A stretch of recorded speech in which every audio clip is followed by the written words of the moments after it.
Oh, this is gonna make me feel... Sorry, that was aggressive and I think I just spit. Hello beautiful besties, welcome or welcome back to my channel. My name is Bailey and I like to read a little bit. Today we are getting back on track with our filming schedule. We are picking our TBR for the month of July, which is actually insane. 7 months into this year and it's been a year, that's for sure. If you're new here, at the beginning of every single month, I like to let my TBR jar pick 6 to 8 books for me to read in the following month. It's kind of more of a hopefuls list, like I hope to get to each of these, but at the end of the day, I am a mood reader. So I try to pick something that's a little bit in each genre that I like to read, something a little bit out of my comfort zone sometimes too, so that I don't get, I don't know, bored with it, I guess. There are a few books that I do know I really, really want to read in July. One of them is a new release. I hope we get a prompt that it can be included in. If we don't, however, I will be stopping one book early so I can add that book to my TBR. So without further ado, we should just get right into it. So the last time I did a TBR jar, I asked you guys to give me some more prompts and y'all gave some really good ones. So I put some of those in here. So it has been updated and let's pick one. There's so many in here. First choice is going to be, can you read that? Can I read that? A book with a title that has 3 words. This actually works for one of the books that I knew I wanted to add to the TBR this month. I don't have a physical copy. I'm gonna pull it up on Fable so I can show you guys what book I am talking about. The book that I'm going to choose for a book with a title that has 3 words, no brainer for me, is Shield of Sparrows by Daphne Perry. This has been everywhere and I've heard that it's really, really good. So Shield of Sparrows, it says it is a slow burn, high stakes romantasy where enemies become lovers, monsters stalk a cursed realm, and a forgotten princess finds the strength to tear off her crown and become the warrior she was never meant to be. The gods sent monsters to the 5 kingdoms to remind mortals that they must kneel. I spent all my life kneeling to their will and to my father's. As a princess, my only duty is to wear the crown and obey the king. I was never meant to rule, never meant to fight. I was never supposed to be the daughter who sealed an ancient treaty with her own blood. But that changed the fateful day I stepped into my father's throne room, the day a legendary monster hunter sailed to our shores, the day a prince ruined my life. Now I'm crossing treacherous lands beside a warrior who despises me as much as I despise him. Bound to a future I didn't choose and a husband I barely know. Arranged marriage. Everyone wants me to be something that I'm not, a queen, a spy, a sacrifice. But what if I refused the role chosen for me? What if I made my own rules? What if there's power in being underestimated? And what if, for the first time, I reached for it? It sounds so good. And a lot of the people that enjoy the same type of romantasy books that I do have raved about this one. I did notice that the people who didn't like Silver Elite that much last month, when they read it, really enjoyed Shield of Sparrows. And I was one where Silver Elite was kind of mid for me. So I'm excited to read. Why am I acting like it's over here? It's not over here. It's right here. I need to buy the physical copy. I want to find out if I'm gonna like it. So first book on the TBR is Shield of Sparrows by Daphne Perry. I really hope the rest of the video is that easy. Okay, second prompt. Let's go. Oh, this is small. Why did I write this so small? I have no idea what it says. You're gonna have to tell me. New release this month. Sorry, that was aggressive and I think I just spit. This is one of the prompts that I was actually hoping for because if you recall a couple of minutes ago at the beginning of this video, I said that there was a book that was releasing this month that I really, really wanted to read and I was gonna add it to the TBR regardless, but now I don't have to go rogue and add it on my own. We can follow the prompts. So a new release that I am so ready for is The Time of Your Life by Jessa Hastings. If you don't know, Jessa Hastings is one of my favorite authors of all time. Obviously I have a shrine. I have a shrine dedicated to her. I am obsessed with everything that she writes. She really knows how to romanticize the most mundane everyday things in your life and make you feel like you want to romanticize yours. That's such a skill of hers and I'm so excited to read this book. So I'm going to tell you about it, okay? This is based in the 90s. It is the first book in a series that she's writing. It's 1995. Joa Harrigan is the brash, enigmatic frontman of the biggest band in the world, and Isolde is the iconic face of a generation. She's who people write their songs about, the kind of girl who could ruin a man. It's giving Magnolia. He doesn't fall and she doesn't chase, but from the moment they met, it's headfirst, reckless and inevitable. Too much, too fast, too consuming. Loving Isolde makes Joa feel alive, but it also makes him feel trapped. Her star burns just as bright as his and he doesn't know how to be with someone he can't control. The more he wants her, the more he resents her for it. But fame is corrosive and so is love. Neither Isolde or Joa were built to survive both because some loves don't end. They can't, so they just destroy you.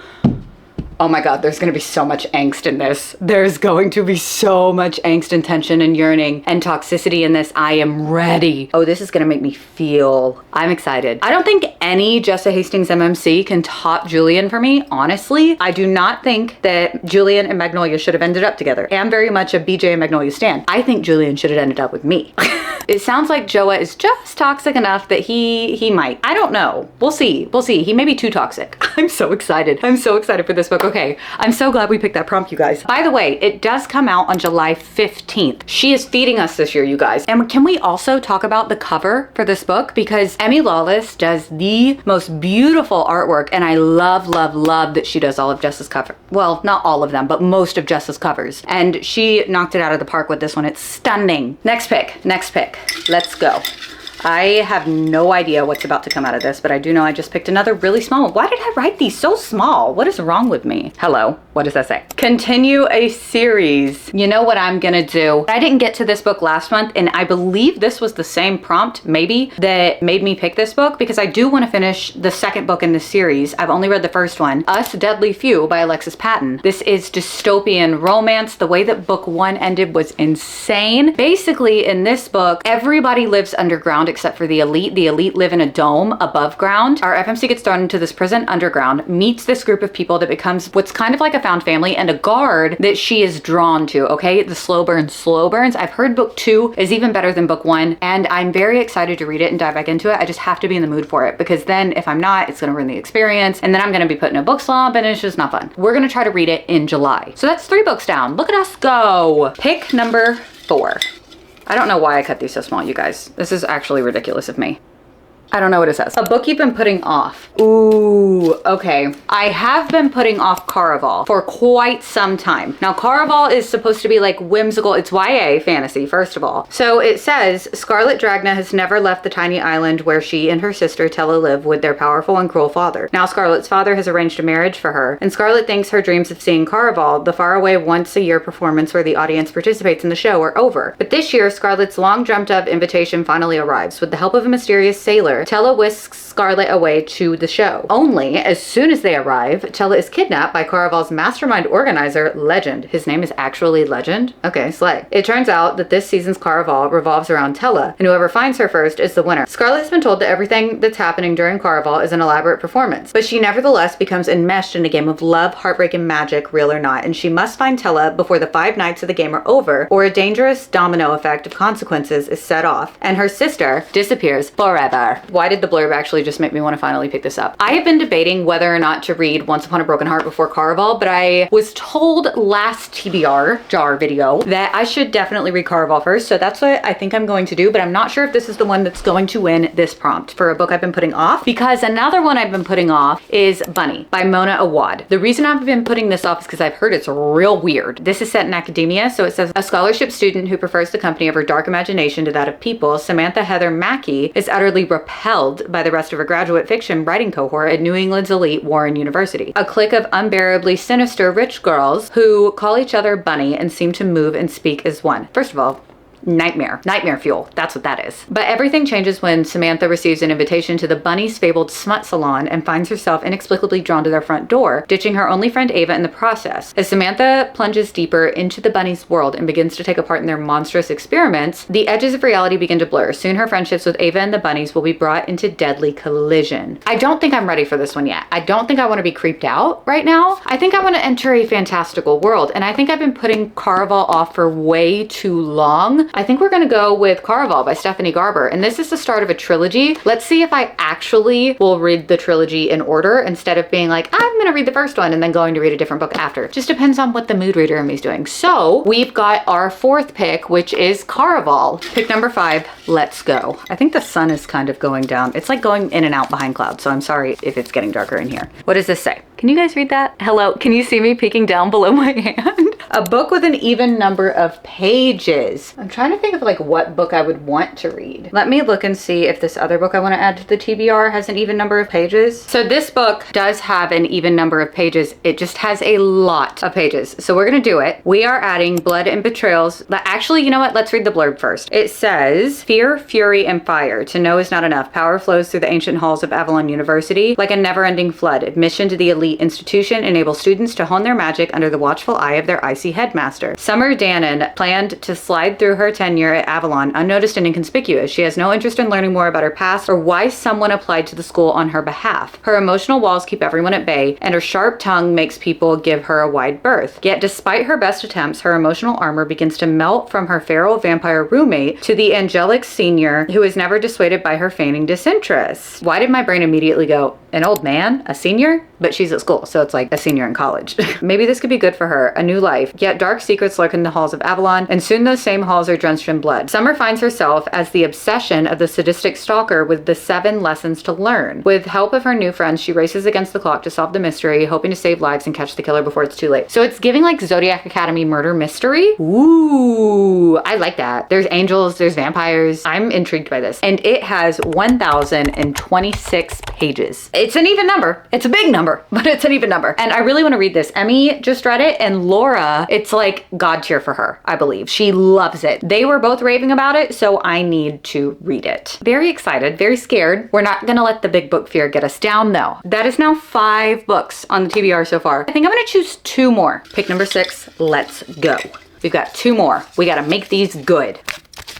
I saw that was upside down through it. It says, book with blue in the cover. I actually have quite a few with blue in the cover. I think I have 2 options here, or, please don't fall, please don't fall. We're gonna go quick. I don't know if you guys saw that, but that was, I'm so proud of myself for that. We have 3 options, are we ready? So we could do Next of Kin by Hannah Bonham Young, which I love Hannah Bonham Young. She is so funny, and I've read Out on a Limb by her. Actually, I think that's the only book I've read of hers, and that's criminal. So this one, Next of Kin, it says, when people-pleasing Chloe, attacked already, learns that her birth mother has unexpectedly had another baby, she doesn't hesitate to become a next of kin guardian. But when she fails to pass Child Protective Services financial evaluation, she is faced with a choice: see her baby sister placed in foster care or participate in CPS's new initiative, where 2 prospective guardians join households to qualify. Enter Warren, a surly mechanic's apprentice attempting to get custody of his deaf 15-year-old brother. From the moment Warren drives up 30 minutes late, blasting music out of his car, Chloe is convinced that this is a very bad idea. Nah. The 2 immediately clash, but eventually agree to live together for the sake of their younger siblings. As their lives intertwine and Chloe adjusts to caring for her newborn sister, she begins to see a new, softer side of Warren. In fact, they're far more similar than she could have imagined. What started out forced begins to feel natural and far less lonely. Chemistry soon intensifies beyond what either of them can stand, but is their mutual attraction worth risking everything they've fought for? Here's the thing. This is contemporary romance. I know this is going to be a fun palette cleanser that I could really, really use. So that's a maybe. We also have The Compound, which this is an art copy, and I really do need to get to it. I actually really like this cover, but it says, nothing to lose, everything to gain, winner takes all. Lily, aboard 20-something, wakes up on a remote desert compound alongside 19 other contestants on a popular reality TV show. To win, she must outlast her housemates while competing in challenges for luxury rewards, such as champagne and lipstick, and communal necessities to outfit their new home, such as food, appliances, and a front door. The cameras are catching all of her angles, good and bad, but Lily has no desire to leave. Why would she, when the world outside is falling apart? As the competition intensifies, intimacy between the players deepens, and it becomes increasingly difficult to distinguish between desire and desperation. When the producers raise the stakes, forcing contestants into upsetting, even dangerous situations, the line between playing the game and surviving it begins to blur. If Lily makes it to the end, she'll receive prizes beyond her wildest dreams, but what will she have to do to win? And it says it's Love Island meets Lord of the Flies, dark, thrilling, and delightfully twisted. This may be good to read right now because it is like Love Island time. I'm so knee deep into Love Island, you guys. It's actually crazy. So this is a maybe. I think this one may beat out this one, but is it going to beat out this third option? We will see. We have Don't Yell at Me, Song of Achilles by Madeline Miller. You probably already know what this is about. This is so popular, and I love Greek mythology, but I've been scared of this this book because I know it's gonna make me sob. So it says, Achilles, the best of all of the Greeks, son of the cruel sea goddess Thetis and legendary king Peleus, is strong, swift, and beautiful, irresistible to all who meet him. Patroclus is an awkward young prince exiled from his homeland after a shocking act of violence. Brought together by chance, they forge an inseparable bond, despite risking the god's wrath. They are trained by the centaur Chiron in the art of war and medicine, but when word comes that Helen of Sparta has been kidnapped, all the heroes of Greece are called upon to lay siege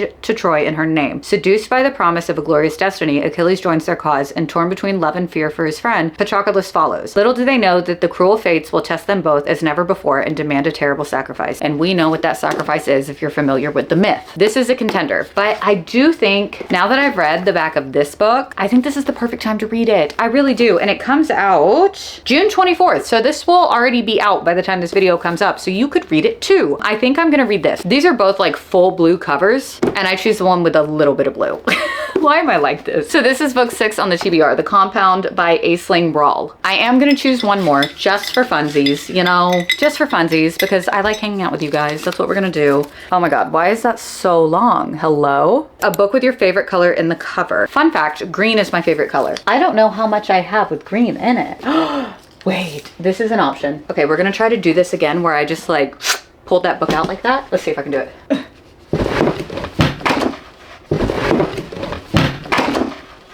I hate it here. What is another option? Ooh, we've got 2 options. You ready? We have Beautiful Villain by Rebecca Kenny. This, if I'm not mistaken, is a vampire version of Great Gatsby, I think. Daisy Finnegan is looking forward to the endless golden freedom of summer. No more college, no more pressure, no more worries. Okay. But when her cousin goes missing at an exclusive house party, Daisy is all too ready to confront the mysterious host, only to discover the wealthy recluse is Jay Gatsby, her childhood sweetheart, now sinfully hot and impossible to deny. Fun fact, Great Gatsby is my favorite classic too, so there's that. She could never resist him, and it isn't long before she's entangled in a web of wealth, lies, and obsession, culminating in a shocking act of violence that shatters the summer haze and threatens to drown them all. But it isn't until Gatsby is shot through the heart and survives, how Loutre, that Daisy discovers the truth of how he clawed his way up in the world by selling the secret of immortality to the highest bidder. Now with her friends' lives at stake, her own dizzying new powers still volatile, and an unimaginable threat closing in, Daisy will have to face an impossible choice. Side with the man who claimed her body and soul, or with the monsters who would see him lost to her forever. I can guess which one she's gonna choose, because it's the one I would choose. So that's option number 1, Beautiful Villain. And then we have Lessons in Corruption. This is a dark romance. Okay, dark romance. What a blurb. It says, he was 18, the heir to a notorious criminal MC, and my student. There was no way I could get involved, no way I could stay involved, and no way I could get out alive. So this is an age gap, but she's older. Interesting. I don't know which one I want to read. I think out of these 2, I'm leaning more towards this one. Beautiful Villain by Rebecca Kenny. Gorgeous, gorgeous green. This is my favorite color in the world. I love green. It's perfect and beautiful in every way. A quick recap of what is on the TBR this month. We have a book with a title that has 3 words. That is Shield of Sparrows by Devney Perry, fantasy romance, first book in a series. Then we have a book that we've been putting off, which is Caraval by Stephanie Garber. This is the first in a series, and it is YA fantasy, I believe. I'm really excited to get to the whimsy of that world, because I heard it's very like whimsical and magical and all those things. Like I've heard that Phantasma is just a spicier version of Caraval in a way, and I'm here for it. Then we have a new release this month, and that is Time of Your Life by Jessa Hastings, my most anticipated read of the month. I will not lie. I am so ready for this book. I'm so down bad for Jessa Hastings and anything that she writes. I need it in my hands yesterday. And then we have a book with an even number of pages. I don't know why I'm doing this, which ended up being Blood and Betrayals by Jeanette Rose and Alexis Rune. This is dark fantasy romance, and I've seen people sob at the end, so I'm very excited. First in a series, very, very long, but supposed to be very worth it. Continuing a series that I'm in the middle of is going to be Us Deadly Few by Alexis Patton, dystopian romance. Here for it. Very excited to read book 2. I've heard it's better than book 1. A book with blue in the cover is The Compound by Aisling Rawl. This is apparently Love Island meets Lord of the Flies. Like I said, I'm watching Love Island right now, so I feel like this is really gonna fully immerse me even more, which I don't know if I really specifically need. And then we have a book with your favorite color in the cover, and this one has it all over it. That is Beautiful Villain by Rebecca Kenny. This is a dark Great Gatsby retelling with vampires. I love anything with vampires, so not always, but most times. So that is 7 books on the TBR. Will I get to them all? I honestly don't know, you guys. I try really hard every month. June was a month for reading. I didn't read nearly as much as I wanted to. My mental health hasn't been as great as it could be, but we have a game plan in place. We're going to be getting better. We are going to be focusing on more self-care instead of running myself ragged. That means, in turn, focusing on more reading time. We're gonna have less screen time, more reading time. I'm gonna be vlogging. I'm gonna try to be vlogging. We're gonna have a hot girl self-care summer. We're gonna romanticize our lives. So 7 books on the TBR. We're gonna try to get to it. What is on your TBR this month? What is your most anticipated read of July? It doesn't have to be a new release. I just wanna know what book you are most anticipating reading, and who knows, maybe it'll end up on my future TBR. That is one of the prompts after all. A book that somebody recommended you in the comments. Lots of books, so little time. I have to go do my grocery pickup and then continue reading for the evening. It's Friday evening and we're gonna have a crazy night of just reading and reading. That's pretty much it. And Love Island. I hope you guys enjoyed the video. I love you all so, so much. Don't forget to like and subscribe and do all of the things, and I will see you guys next week.